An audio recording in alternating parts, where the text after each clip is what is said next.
Okay, first things first. Here's where we're starting. I've got this huge datura, which comes up every year. Smells great, but a bit of a thug. So I'm going to leave the dahlia to the last possible, to the hard freeze. So she's going to stay in. Obviously the clematis is going to stay in. I'm going to trim down in here the peony, Al's Choice Ito peony, and lift it and replant it a little bit higher and then mulch it. I'm also going to take out the, at this point, it's just, I think, gone to seed. Oh, good heavens. Is that just crazy now? I can't even think of the name of it right now. But anyway, I'll get to that. I'll put it on the screen. It's too early. Okay, and I will also take out the zinnia. I'm going to leave in the rose, finally blooming, but I'm going to tie it up a little bit better here. I'm also going to leave the dahlia for obvious reasons. Here you go, darling. Okay. So the first step is going to be to take down this foliage.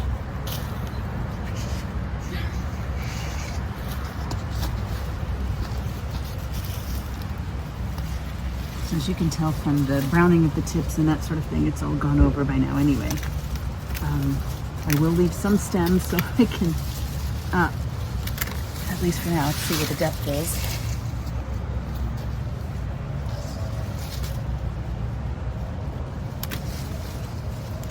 Let me trim it once I get it in the ground. That's where we're at.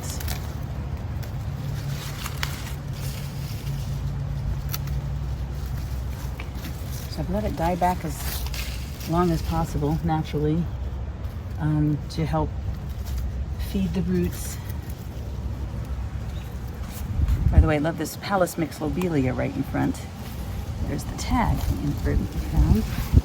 So let's get in there and see what we've got.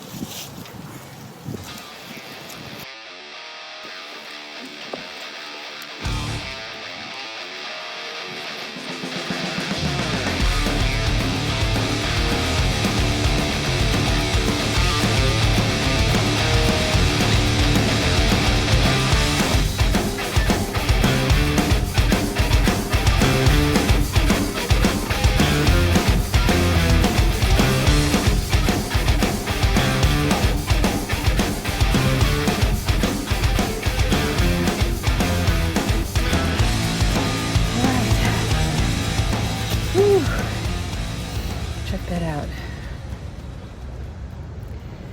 Now, these eyes, I'll show you right here. These are little eyes that this next year's growth stems from. So rather than the like 5 inches that it was buried in, it needs to be 1 to 2 inches below the soil for these eyes. So I'm going to trim this up and replant it at the proper depth, and we'll see what comes up in the spring. Man, Al's Choice. So ready to see the blooms. I mean, it's been 3, almost 4 years of just seeing some foliage push through. She's a doer, and we'll see what happens. And now it's time to put the peony back in the spot. First, I'm going to add just a little bit of biotone.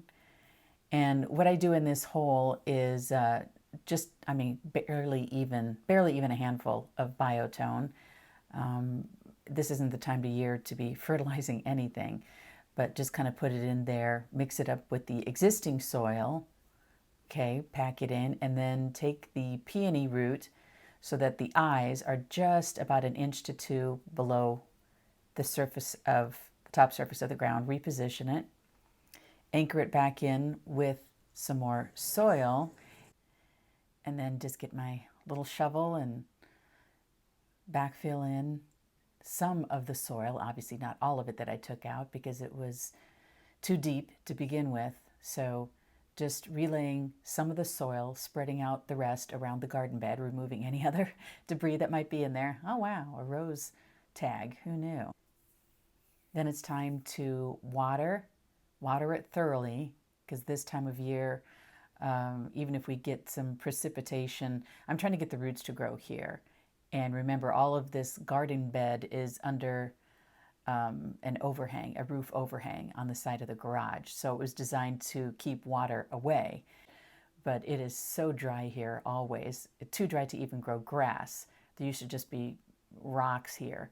So I started, probably 10 years ago, adding a couple of roses and then a few other things. And this garden bed isn't done yet, but if I can get some nice plants like a peony, which, let's be honest, peonies will outlive us all. This thing will be here long after I'm gone. I mean, there are peonies planted at cemeteries across rural Iowa that have been there for 50, 60, 70 years. So this is an investment. And then the final step here, I sprinkle some Repels All on the surface where I have planted things, fall planting, fall bulbs, you name it, because I found that rodents, squirrels, they're attracted to newly dug soil because it's soft, and that's where they decide to put their winter cache of nuts. So that's what we do here. Okay, all done, at least with lifting and replanting the peony. And yes, I'm a hot mess. Oh my gosh, got to shower and grab a Tylenol. Ugh. But on to the next task. More work to do. Thanks for joining me here on Milkweeds and Roses. I hope if you have questions, you ask them, and please subscribe to my channel and like this video. Let me know. You can do that on YouTube pretty easily. You won't get spam email or anything like that. So, all right. Thanks for joining me. On to the next task. See you soon.